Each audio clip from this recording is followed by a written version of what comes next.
ವೀಕ್ಷಕರೇ, ನೀವು ನೋಡ್ತಾ ಇದ್ದೀರಿ ಸುದ್ದಿಗೊಂದು ಗುದ್ದು ಕಾರ್ಯಕ್ರಮ. ನಾನು ಅರಫಾ ಮಂಚಿ. KS ಈಶ್ವರಪ್ಪ ಅವರು ಭಟ್ರನ್ನು ಸಮರ್ಥಿಸಿಕೊಳ್ಳುತ್ತಾ, ಭಟ್ರು ಏನ್ ತಪ್ಪು ಮಾಡಿದ್ದಾರೆ, ಮುಸ್ಲಿಂ ಹೆಣ್ಣು ಮಕ್ಕಳಿಗೆ ಭದ್ರತೆ ಸಿಕ್ಕಿದೆ ಅಂತ ಮಾತ್ರ ಹೇಳಿದ್ದಾರೆ. ನಿಮಗೆ ಅವರ ಭಾಷೆ ಸ್ವಲ್ಪ ಅಶ್ಲೀಲ ಅನಿಸಬಹುದು, ಆದ್ರೆ ದಕ್ಷಿಣ ಕನ್ನಡದ ಭಾಷೆಯಲ್ಲಿ ಅವರು ಮಾತಾಡಿದ್ದಾರೆ ಎಂದು ಹೇಳಿದ್ದಾರೆ. ವೀಕ್ಷಕರೇ, ಮೊದಲೇ ಗೊತ್ತಿರಲಿ, KS ಈಶ್ವರಪ್ಪ ಅವರ ಮಗ ಮುಂದಿನ ಲೋಕಸಭಾ ಚುನಾವಣೆಯಲ್ಲಿ ಬಿಜೆಪಿಯಿಂದ ಟಿಕೆಟ್ ಆಕಾಂಕ್ಷಿಯಾಗಿದ್ದಾರೆ.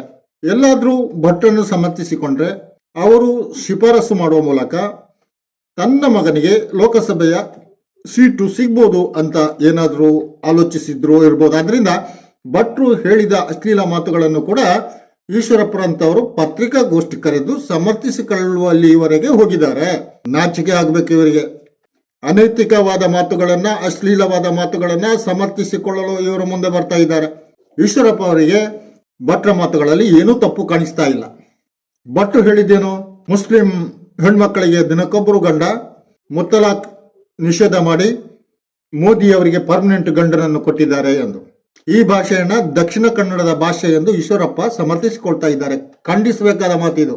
ಏನು, ದಕ್ಷಿಣ ಕನ್ನಡದವರು ಮಹಿಳೆಯರನ್ನು ಅಪಮಾನಿಸುವ ಭಾಷೆಯನ್ನು ಪ್ರಯೋಗಿಸುವವರ ಎನ್ನುವ ಪ್ರಶ್ನೆ ಒಂದು. ದಕ್ಷಿಣ ಕನ್ನಡದವರೆಂದರೆ ಇಂತಹ ಅನಾಗರಿಕ ಜನರು ಎಂದು ಈಶ್ವರಪ್ಪರವರು ಹೇಳ್ತಾ ಇರುವುದು ಇನ್ನೊಂದು. ಅಲ್ಲ, ಈಶ್ವರಪ್ಪನಂತ ಬಾಯಿಗೆ ಬಂದ ಮಾತುಗಳನ್ನಾಡುವ ಜನರನ್ನು ಬಿಜೆಪಿ ತನ್ನಲ್ಲಿ ಇಟ್ಟುಕೊಂಡಿದೆ ಯಾಕೆ ಎನ್ನುವುದೇ ಇವತ್ತು ಜನರು ಪ್ರಶ್ನಿಸುತ್ತಿದ್ದಾರೆ. ಭಟ್ರನ್ನು ಸಮರ್ಥಿಸುವ ಇವರು, ಭಟ್ರಾಡಿದ ಮಾತುಗಳನ್ನ ದಕ್ಷಿಣ ಕನ್ನಡದವರಿಗೆ ಅಂಟಿಸುವ ಇವರು ಎಂಥ ಮಾನಸಿಕತೆಯವರು ಎನ್ನುವುದಕ್ಕೆ ಬಿಜೆಪಿಯಲ್ಲಿ ಇಂಥ ಎಷ್ಟೋ ಜನರಿದ್ದಾರೆ. ಮುಸ್ಲಿಮರನ್ನು ಕಂಡ್ರೆ ಕಾಲ್ ಕೆದರಿ ಜಗಳಕ್ಕಿಳಿದು ಬರುವಂತವರು. ಮುಸ್ಲಿಮರು ಆಗ್ಬೇಕಂತ ಏನಿಲ್ಲ, ವಿಪಕ್ಷದವರಾದ್ರೂ ಕೂಡ ಈಶ್ವರಪ್ಪ ತರದವರು ಏನೇನೋ ಅಸಂಭವಿತ ಮಾತುಗಳನ್ನು ಆಡ್ತಾರೆ. ಚಿಕ್ಕಮಗಳೂರಿನ ಶಾಸಕರಾಗಿದ್ದ CT ರವಿ ಅವರು ಮಾನ್ಯ ಮುಖ್ಯಮಂತ್ರಿ ಸಿದ್ದರಾಮಯ್ಯ ಅವರನ್ನೇ ಸಿದ್ದರಾಮುಲ್ಲಾ ಖಾನ್ ಎಂದು ಹೇಳಿ ಅಪಮಾನಿಸುತ್ತಿದೆ. ಭಟ್ ಅಂತವರು, ಈಶ್ವರಪ್ಪನಂತವರು ಧರ್ಮದ ವಿಷಯದಲ್ಲಿ ನೇರವಾಗಿ ಮುಸ್ಲಿಮರಿಗೆ ಗಾಳ ಹಾಕಿ ಎಳೆಯುವ ಕೆಲಸವನ್ನ ಮಾಡಿ ಪ್ರಚೋದಿಸಿ, ಈ ಪ್ರಚೋದನೆಯಿಂದ ಆವೇಶ ಪಡೆದುಕೊಂಡಂತ ಯುವಕರು ಅಲ್ಲಲ್ಲಿ ದೊಂಬಿ ಗಲಭೆ ಎಬ್ಬಿಸುವುದಕ್ಕೆ ಕಾರಣರಾಗುತ್ತಾರೆ ಎನ್ನುವ ಪರಿಜ್ಞಾನವನ್ನು ಇಟ್ಟುಕೊಳ್ಳದೆ ಇಂತಹ ವಯಸ್ಸಾದ ವ್ಯಕ್ತಿಗಳು ಮಾತಾಡುವುದು ಎಷ್ಟೊಂದು ಹೀನಾಯವಾದ್ದು, ಅಮಾನವೀಯವಾದ್ದು ಎಂದು ಜನರು ಇವತ್ತು ಹೇಳ್ತಾ ಇದ್ದಾರೆ. ಮಹಿಳೆಯರ ಕುರಿತು ಬಿಜೆಪಿಯ ಕೆಲವರಲ್ಲಿರುವ ಮಾನಸಿಕತೆ ಎಂತದಂತ ಹೇಳಿದ್ರೆ, ಇವರಲ್ಲಿ ಅತ್ಯಾಚಾರಿಗಳ ದಂಡೇ ಇದೆ. ಅದರಲ್ಲಿ ಶಾಸಕರು, ಸಚಿವರು ಎಲ್ಲ ಇದ್ದಾರೆ. ಈಶ್ವರಪ್ಪರವರ ಉದಾಹರಣೆ ಬೇಕಾ? ಒಂದೆರಡು ಉದಾಹರಣೆ ಹೇಳ್ತೇನೆ. ಉತ್ತರ ಪ್ರದೇಶದ ಶಾಸಕರಾಗಿದ್ದ ಕುಲ್ದೀಪ್ ಸೆಂಗರ್ ಅವರು ಅಪ್ರಾಪ್ತ ಹುಡುಗಿಯ ಅತ್ಯಾಚಾರ ಮಾಡಿ ಇವತ್ತು ಕೋರ್ಟ್ ಅವರನ್ನು ಶಿಕ್ಷಿಸಿದೆ. ಸೆಂಗರ್ ಜೊತೆ ಇನ್ನೂ 5 ಮಂದಿ ಶಿಕ್ಷೆಗೊಳಗಾಗಿದ್ದಾರೆ. ಯಾರು ಇವರು? ಬಿಜೆಪಿ ಅವರು. ಸ್ವಾಮಿ ಚಿನ್ಮಯಾನಂದ ಎನ್ನುವಂತಹ ಬಿಜೆಪಿ ಸಚಿವ ಆಗಿದ್ದವರು ಕೇಂದ್ರದಲ್ಲಿ. ಅವರು ಕೂಡ ವಿದ್ಯಾರ್ಥಿನಿಯೊಬ್ಬಳ ಅತ್ಯಾಚಾರ ಆರೋಪದಲ್ಲಿ ಕೇಸು ಎದುರಿಸ್ತಾ ಇದ್ದಾರೆ. ಅಂದ್ರೆ ಮಹಿಳೆಯರ ಬಗ್ಗೆ ಇವರಲ್ಲಿರುವ ಮಾನಸಿಕತೆ ಎಂಥದ್ದು ಅನ್ನುವುದನ್ನ ಜಗಜ್ಜಾಹೀರು ಮಾಡುವಂತದ್ದು. ಅಂತದ್ರಲ್ಲಿ ಭಟ್ರು ಅಪಮಾನಿಸಿದ್ರೆ ಅದು ದೊಡ್ಡ ವಿಷಯ ಇವರಿಗೆ ಅನಿಸುವುದಾದ್ರೂ ಹೇಗೆ? ನಿಜಕ್ಕೂ ಭಟ್ರು ಅಪಮಾನಿಸಿದ್ದು ಮುಸ್ಲಿಂ ಮಹಿಳೆಯರನ್ನು ಮಾತ್ರ ಅಲ್ಲ, ಮಹಿಳಾ ಸಮುದಾಯವನ್ನು ಎನ್ನುವುದು ಈಗಾಗಲೇ ಹಲವು ಕಡೆ ಪ್ರತಿಭಟನೆಗಳು, ಕೇಸುಗಳು ಹಾಕಿರುವುದರಿಂದ ಬಿಜೆಪಿಯವರಿಗೂ ಗೊತ್ತಾಗ್ತಾ ಇರ್ಬೋದು.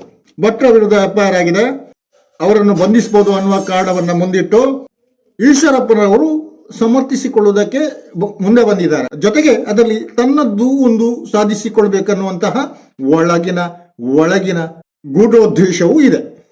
ಬಿಜೆಪಿಯವರು ಅತ್ಯಾಚಾರಿಗಳಿರಲಿ, ಅಕ್ರಮಿಗಳಾಗಿರಲಿ, ಅವರನ್ನು ಹೇಗೆ ಸಮರ್ಥಿಸಿಕೊಳ್ಳುತ್ತಾರೆ ಎನ್ನುವುದಕ್ಕೆ ಒಂದು ಉದಾಹರಣೆಯನ್ನ ಇಲ್ಲಿ ಹೇಳುವುದು ಉತ್ತಮ ಅನಿಸುತ್ತೆ. 2 ತಿಂಗಳ ಹಿಂದೆ ವಾರಣಾಸಿಯ ಹಿಂದೂ ವಿಶ್ವವಿದ್ಯಾಲಯದಲ್ಲಿ ವಿದ್ಯಾರ್ಥಿನಿಯೊಬ್ಬಳ ಸಾಮೂಹಿಕ ಅತ್ಯಾಚಾರ ನಡೆಯುತ್ತೆ. ಪೊಲೀಸರಿಗೆ ಅವರನ್ನ ಬಂಧಿಸಲು 2 ತಿಂಗಳು ಬೇಕಾಯಿತು.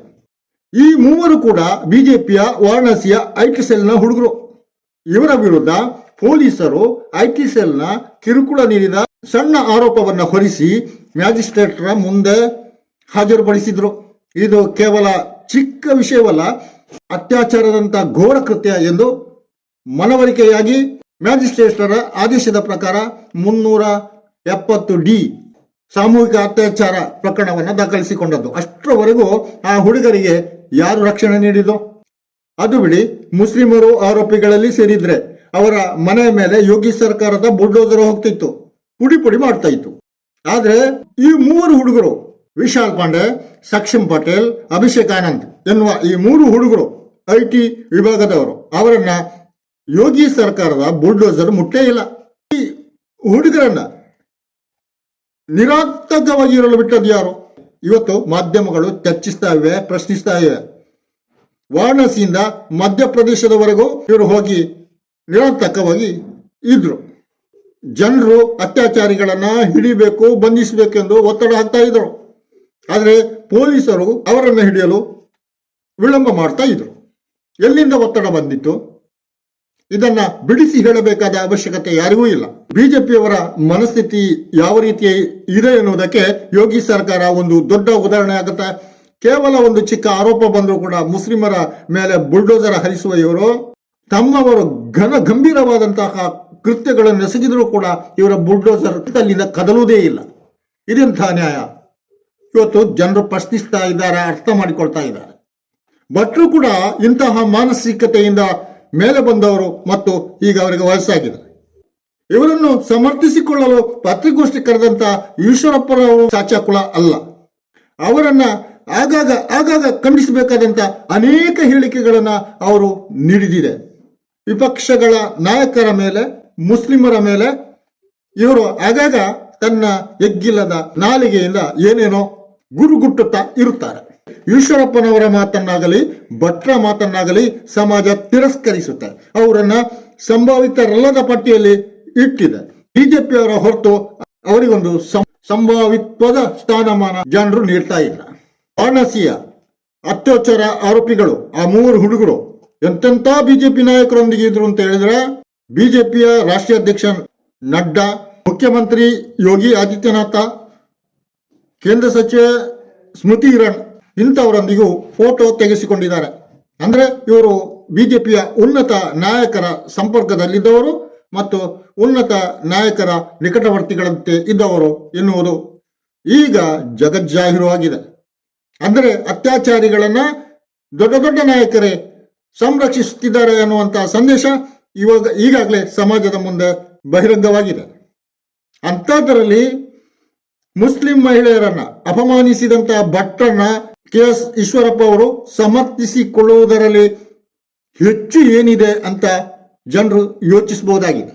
ಅಲ್ಲ, ತಪ್ಪು ಮಾಡುವ ವ್ಯಕ್ತಿಗೆ ತಪ್ಪುಗಳನ್ನು ಗುರುತಿಸಲು ಹೇಗೆ ಸಾಧ್ಯ ಆಗುತ್ತೆ ಎನ್ನುವ ಪ್ರಶ್ನೆ ಈಶ್ವರಪ್ಪರಿಗೆ ಖಂಡಿತ ಅನ್ವಯವಾಗಬೇಕು. ಯಾಕೆಂದ್ರೆ ತಪ್ಪು ಮಾಡುವುದೇ ಕೆಲಸ. ಈಶ್ವರಪ್ಪರು ಕೂಡ ಮುಸ್ಲಿಮರ ಕುರಿತು ಮಾತಾಡುವಾಗ ಅನೇಕ ತಪ್ಪುಗಳನ್ನು ಮಾಡ್ತಾ ಇರ್ತಾರೆ. ಕರ್ನಾಟಕದ ಭಟ್ರು ಕೂಡ ಇಂತಹ ಜನರನ್ನೇ ಬೆಳೆಸಿದ್ದು.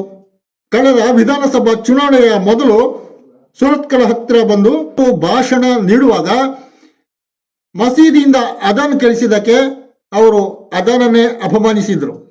ಮುಸ್ಲಿಮರ ಮಸೀದಿಗಳನ್ನ ಪುಡಿಗುಟ್ಟಲಾಗುತ್ತೆ ಎನ್ನುವಂತಹ ಮಾತುಗಳನ್ನು ಇವರೇ ಹೇಳಿದರು.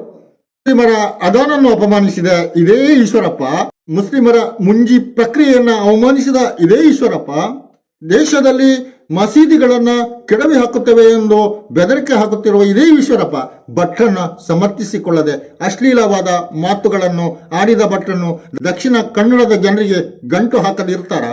ಈ ಪ್ರಶ್ನೆಯನ್ನು ದಕ್ಷಿಣ ಕನ್ನಡದ ಪ್ರತಿಯೊಬ್ಬರು ಕೇಳಬೇಕಾಗಿದೆ. ಅತ್ಯಾಚಾರಿಗಳು, ಅಶ್ಲೀಲ ಮಾತಾಡುವವರು ಮತ್ತು ಅನೈತಿಕವಾಗಿ ಸಮರ್ಥಿಸಿಕೊಳ್ಳುವವರನ್ನ ಬಿಜೆಪಿ ಯಾಕೆ ತನ್ನ ಬಳಿ ಇಟ್ಟುಕೊಳ್ಳಲಿದೆ ಎನ್ನುವುದನ್ನು ಕೂಡ ಆತ್ಮಾವಲೋಕನ ಮಾಡಬೇಕಾಗಿದೆ.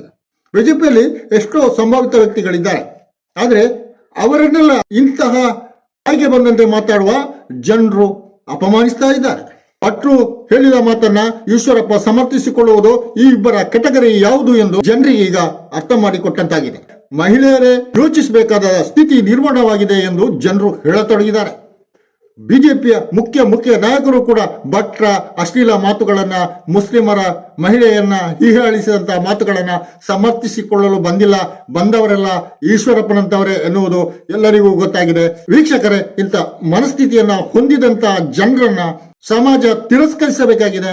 ಇವರಿಗೆ ಪಾಠ ಕಲಿಸಬೇಕಾಗಿದೆ. ನಿಮ್ಮ ಅಭಿಪ್ರಾಯ ಏನು? ಕಮೆಂಟ್ ಮಾಡಿ, ಸಬ್ಸ್ಕ್ರೈಬ್ ಆಗಿ, ಶೇರ್ ಮಾಡಿ.